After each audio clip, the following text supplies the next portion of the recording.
Bienvenue sur la compilation de toutes les erreurs d'arbitrage concernant l'OM entre la première et la 15e journée de Ligue 1 saison 2024-2025. Cette vidéo se divise en 3 parties, à savoir en 1, inventaire textuel et commentaire général, en 2, la vidéo de chaque erreur, et en 3, des statistiques et commentaires divers sur le sujet.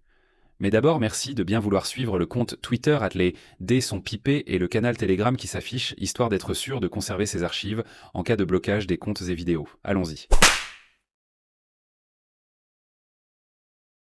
Qui aurait pu prédire?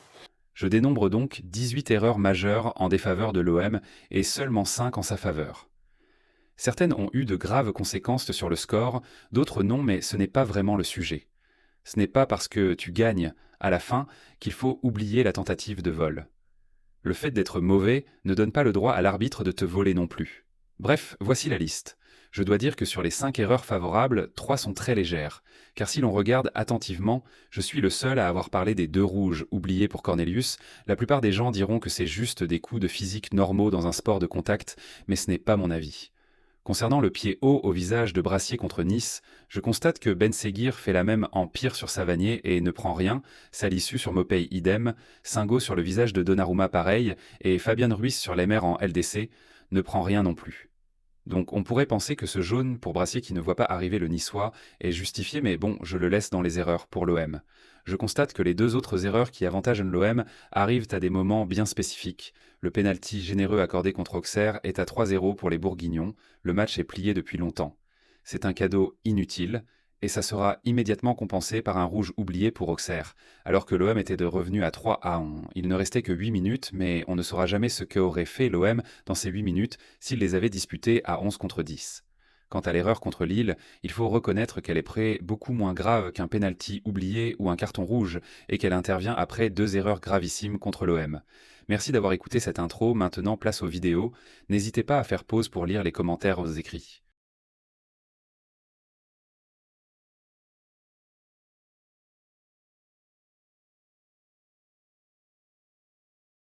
Alors, on va commencer avec les pénaltys.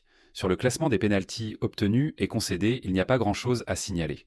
On a obtenu 5 pénaltys et on en a concédé 2. 2 pénaltys ont été oubliés en notre faveur, contre Reims et contre Lens, à des moments clés du match. Le pénalty concédé contre Lyon n'était pas valable car le passeur était hors jeu, c'est aussi arrivé à un moment charnière du match. On en a également obtenu un généreux contre Auxerre, mais à un moment où cela ne servait à rien. Bref, comme d'habitude, les erreurs favorables se produisent quand les matchs sont déjà pliés et les erreurs défavorables arrivent à des moments déterminants pour l'issue de la rencontre. On est habitué, on remarque que Lyon n'avait concédé aucun pénalty jusqu'à la 15e journée. Ils en ont concédé un contre Paris. Par ailleurs, je ne sais pas ce qui se passe dans les matchs de Brest, mais au total, il y a eu 14 pénaltys sifflés en 15 matchs. C'est original. Passons maintenant aux expulsions. Sans surprise, l'OM est premier. 5 expulsions en 15 matchs. Je crois que c'est le top 1 en Europe, quoi qu'il en soit, c'est largement le top 1 en Ligue 1. On rappelle que sur ces 5 expulsions, 4 sont complètement injustifiées. On remarque également que Lyon, Paris et Strasbourg n'ont connu aucune expulsion lors de leurs 15 matchs. Cela représente la partie la plus scandaleuse, ou en tout cas la plus voyante, dans les vols arbitraux qui concernent l'OM. Maintenant, nous allons passer à une analyse un peu plus poussée concernant les fautes, les cartons jaunes et le ratio entre le nombre de fautes commises et les cartons jaunes reçus. D'abord, il faut 2 clés d'analyse. Il faut reconnaître que l'OM n'est pas une équipe qui met beaucoup d'engagement. Ce n'est pas une équipe violente. Cela manque d'engagement à part sur les 3 ou 4 derniers matchs où c'était un peu plus viril. Ensuite, on part du principe qu'une équipe qui a beaucoup la possession commet forcément moins de fautes. C'est difficile de faire des fautes quand on a la balle. Par conséquent, si l'on commet moins de fautes, on prend moins de cartons jaunes, car c'est plus difficile de recevoir un carton jaune sans commettre de faute, sauf pour contestation. Venons-en au tableau. Que remarque-t-on? Avec 170 fautes commises, l'OM est 14e sur 18 au classement des fautes commises. Avec 30 cartons jaunes reçus, on passe 9e au classement des cartons jaunes reçus. Et avec un ratio de 5,67 fautes commises par carton jaune, on est 7e. Cela montre une différence de plus 5 entre la position au classement des fautes commises et celle des cartons jaunes reçus. C'est énorme. Cela place l'OM dans le top 5 des équipes les plus sanctionnées. J'ai traduit ces statistiques sous forme de graphique en me concentrant uniquement sur les 6 équipes ayant le plus de possession. Le PSG, l'OM, Monaco, le LOSC, Lens et Lyon. Ce qu'on remarque, c'est que la courbe de l'OM est systématiquement ascendante. C'est la seule équipe avec cette orientation de courbe à part Lille.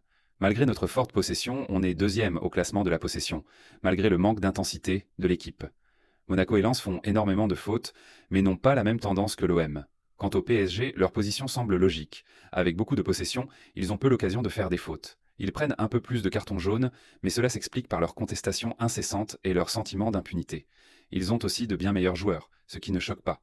Une autre équipe m'étonne, mais concentrons-nous sur l'OM. Cela m'amène à analyser le ratio fautes commises par carton jaune pour chaque match et le comparer à celui des adversaires. Voici le tableau. Sur les 15 premières journées disputées, l'OM a un meilleur ratio que son adversaire dans un tiers des matchs seulement. Cela signifie que dans 2 tiers des matchs, l'arbitre est plus sévère envers l'OM, distribuant plus de cartons jaunes pour une moindre quantité de fautes. Pourtant, l'OM manque d'agressivité et fait rarement de grosses fautes. C'est très étonnant. Sur le classement général du ratio fautes commises par carton jaune, l'OM est 7e. Les 6 équipes au-dessus, Montpellier, Lille, Auxerre, Strasbourg, Nice et Reims, ont un ratio plus défavorable. Pourtant, lors des confrontations contre ces équipes, dans 4 cas sur 6, l'OM finit avec un pire ratio que l'adversaire. Les 2 seules exceptions sont contre Lille et Nice, 2 matchs marqués par des scandales arbitraux défavorables à l'OM. Enfin, si l'on classe les pourcentages de matchs terminés avec un meilleur ratio fautes commises par carton reçu que l'adversaire, l'OM est avant-dernier, 17e sur 18. Lyon est premier. Étonnant, non ? Cela, ajouté aux vidéos précédentes détaillant les erreurs d'arbitrage en faveur et en défaveur de l'OM, démontre bien qu'il y a un problème d'arbitrage envers l'OM. C'est un traitement inadmissible. J'espère avoir été suffisamment explicite et concis.